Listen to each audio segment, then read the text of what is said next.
কলহ কিন্তু লেগেই আছে। এই সময় দাঁড়িয়ে কলহ কিন্তু লেগেই আছে। ভাইয়ের সাথে ভাইয়ের, এই পাড়ার সাথে ওই পাড়ার, এই দেশের সাথে ওই দেশের, নিজের সাথে নিজের কলহ কিন্তু লেগেই আছে। তাহলে শত্রুকে মিত্রকে সেটা আমরা আজকে জেনে নেব। আপনার পারিবারিক জীবনের শত্রুকে সেইটা আজকে জেনে নেব। আমার বানানো কথা নয়, এটা হচ্ছে মহাগুরু চাণক্য বহুকাল আগে যে কথা বলে গিয়েছেন তার শ্লোকের মাধ্যমে সেইটা আজকে আপনাদের সাথে আলোচনা করব।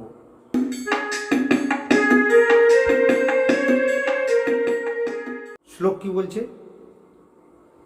ঋণকর্তা পিতা শত্রুমাতা চ ব্যভিচারিণী, ভার্যা রূপবতী শত্রু পুত্র শত্রুর পণ্ডিত। সংস্কৃত শ্লোক পড়তে ভুলও হতে পারে, ক্ষমা করবেন।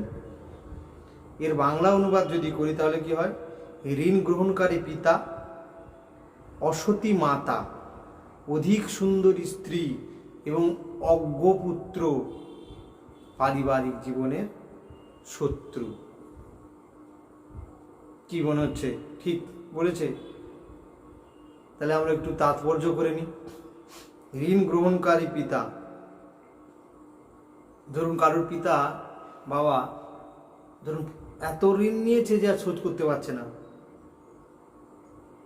সে মরে গেল। পরবর্তীতে তার পুত্র যারা থাকে তাকে সেই ঋণ কিন্তু শোধ করতেই হবে, কেউ কিন্তু ছাড়বে না। আর যদি সেই পুত্রের ঋণ পরিশোধ করার ক্ষমতা না থাকে, তার সামাজিক অবস্থা খুবই খারাপ হয়ে যাবে। সুতরাং কি হলো? ঋণ গ্রহণকারী পিতা পারিবারিক জীবনের শত্রু। আমার কথা নয়, মহাগুরু চাণক্যের কথা। অসতী মাতা, অসতী মাতা দুশ্চরিত্রা মাতা।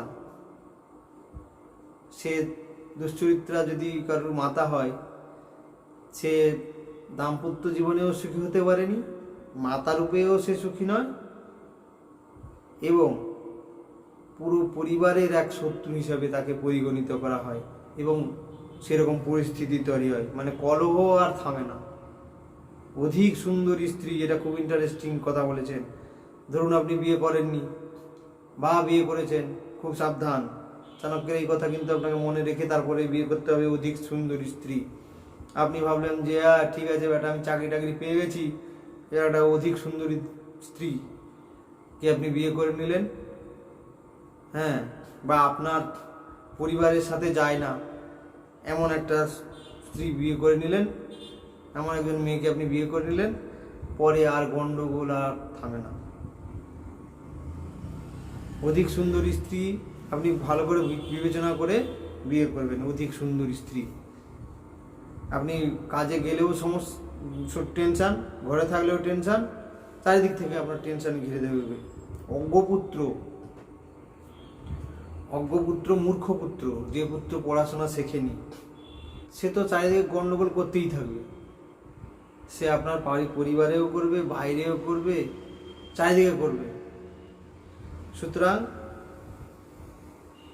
এই অজ্ঞপুত্র যদি থাকে, সেও কিন্তু আপনার পারিবারিক জীবনের শত্রু বলে গণ্য করা হয়। অর্থাৎ আপনি সুখ পেতে চান, এইগুলো থেকে আপনাকে একটু সাবধানে থাকতে হবে। এটা মহাগুরু চাণক্য বলছেন। উনি কি ঠিক বলেছেন না ভুল? আপনি অবশ্যই বিবেচনা করবেন, কমেন্ট বক্সে লিখবেন। যদি ভিডিওটা ভালো লাগে অবশ্যই সাবস্ক্রাইব করে সঙ্গে থাকবেন। নমস্কার।